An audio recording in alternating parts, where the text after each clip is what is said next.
देखिए BPSC TRE 1 में पूछा गया सवाल है कि 15,625 रुपए का 16% वार्षिक ब्याज की दर से 9 माह का चक्रवृद्धि ब्याज क्या होगा, जबकि ब्याज तिमाही दे है। ब्याज कितना है? तिमाही दे है।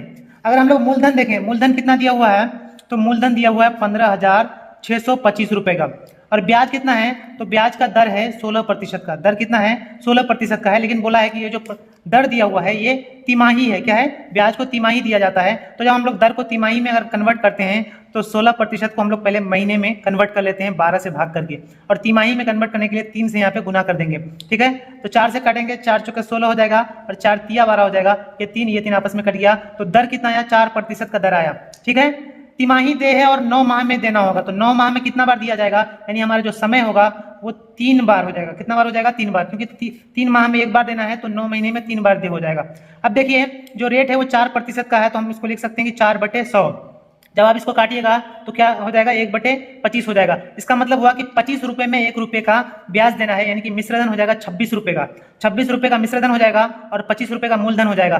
कितने दिनों के लिए बोला है? तो 3, यानी समय दिया हुआ 3 का, तो यहाँ पे पावर 3 दे देंगे। ठीक है, समय अगर 2 दिया हुआ रहता तो पावर 2 देते। तो यहाँ पे देखिए इसका क्यूब कर लेते हैं, तो 26 का अगर क्यूब करेंगे, 26 का स्क्वायर होता है 676, और क्यूब करेंगे तो फिर से 26 से गुना कर देंगे, तो 6 जगह 36 का 6 हासिल 3, 7 जगह 42, 45 का 5 हासिल 4 हो जाएगा, 6 जगह 36 और 4 40 हो जाएगा, और 6 दूनी 12 का 2 हासिल हो जाएगा, 7 दूनी 14 15 का 5 हासिल हो जाएगा, 6 दूनी 12 13 हो जाएगा। जोड़ लीजिए कितना हो गया, तो देखिए 17,576 हो गया। कितना हो गया? 17,576 हो गया।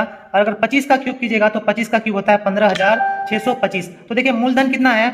मूलधन है 15,625 का, उसमें मिश्रधन कितना हो गया, तो 17,576 का। तो अगर ब्याज देखेंगे तो ब्याज कितना हो जाएगा, तो मिश्रधन में से मूलधन को घटा दीजिए। मूलधन 15,625 को घटा दीजिए, तो घटाइएगा तो कितना आ जाएगा? 6 में से 5 घटा 1, 7 में से 2 घटा कितना 5, और यहाँ पे 5 है, तो 15 में से 6 घटेगा 9 हो जाएगा। यहाँ पे 6 में से 5 घटा 1 हो जाएगा।